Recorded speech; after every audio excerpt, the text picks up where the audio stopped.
The Stoic Man in the Age of Emotional Leverage. Introduction. Modern masculinity is in crisis, but not in the way headlines usually frame it. The problem isn't that men are too strong, too cold, or too dominant. The real issue is subtler and more corrosive. Many men have been trained to confuse obedience with virtue and emotional dependence with love. They're praised for shrinking, rewarded for compliance, and punished for boundaries. What passes for healthy masculinity today often amounts to a man amputating his own spine and calling it kindness. This is why the idea of the Stoic man, a man who is emotionally present yet psychologically sovereign, feels so disruptive. He doesn't beg for affection. He doesn't negotiate his identity for approval. He doesn't panic when warmth is withdrawn. And in a culture built on emotional leverage, that kind of man isn't just rare, it's destabilizing. Stay with me until the end, because the most important insight, the one that can actually change how you live, love, and relate, comes last. Miss it, and this article is just philosophy. Get it, and it becomes a weapon. The core problem, when love becomes leverage. The uncomfortable truth is this: many modern relationships are not built on mutual respect, but on unspoken power contracts. Affection is given when behavior aligns. Warmth is withdrawn when it doesn't. Silence becomes punishment. Approval becomes currency. Nietzsche saw this dynamic long before social media, dating apps, and relationship coaching. He wrote, "The weak are more likely to moralize their submission as goodness."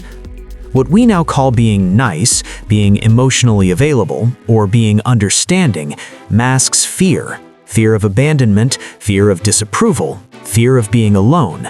Men learn early that love must be earned through self-erasure, so they perform. They apologize for boundaries.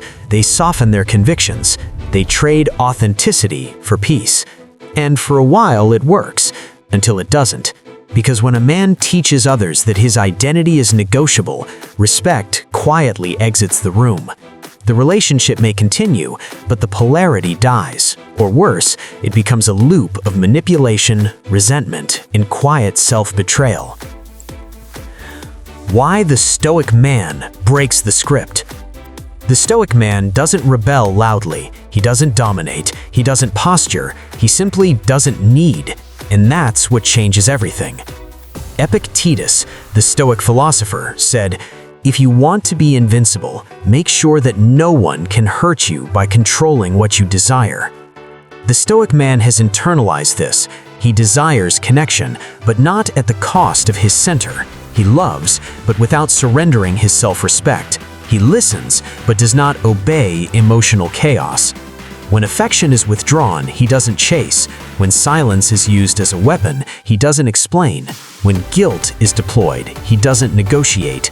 He observes, he decides, and if necessary, he walks. This isn't emotional repression, it's emotional discipline. Examples: ancient truths, modern faces. Marcus Aurelius, Roman emperor and Stoic, ruled an empire while reminding himself daily, "You have power over your mind, not outside events. Realize this, and you will find strength." Nietzsche's Übermensch was never about cruelty, it was about self-authorship, refusing to let the tribe dictate your values. In modern terms, think of the man who doesn't argue on Instagram comments, doesn't chase after mixed signals, doesn't beg for clarity from someone who thrives on confusion. He doesn't announce his standards, he lives them.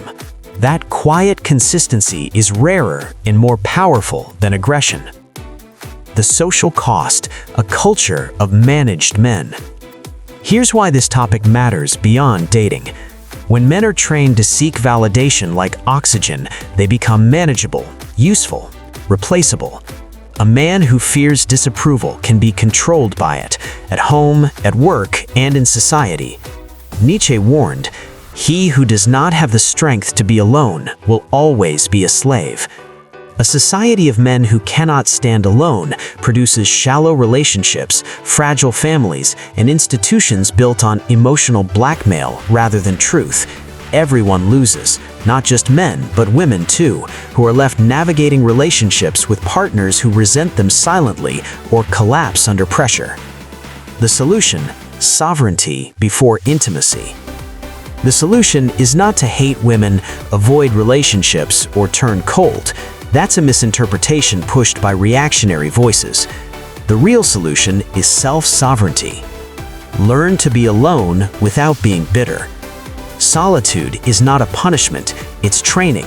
If you can't sit with yourself, you will always outsource your worth. Set standards you're willing to enforce. Boundaries without consequences are decoration. The Stoic man doesn't threaten, he exits. Detach your identity from approval.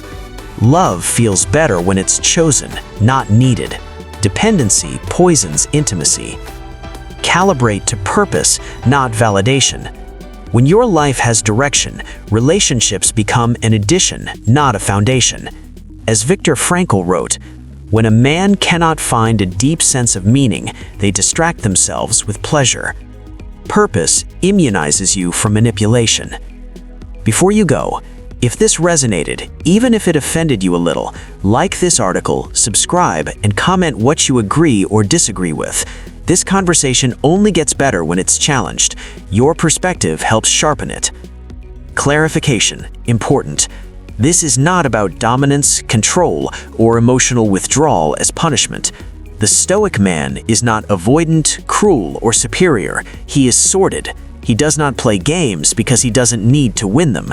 He offers presence, honesty, and depth, but only where there is mutual respect. Conclusion: owning yourself is the real revolution. The most dangerous man in the room is not the loudest or the angriest. It's the one who doesn't need to be approved of. The man whose peace cannot be bought with affection or threatened by silence. Nietzsche said it best: "No price is too high to pay for the privilege of owning yourself." In an age of emotional leverage, the Stoic man doesn't change the rules. He reveals them, and by doing so, he reminds us of something radical, ancient, and necessary. Love without respect is not love. Peace without power is not peace. And a man who owns himself is never truly alone.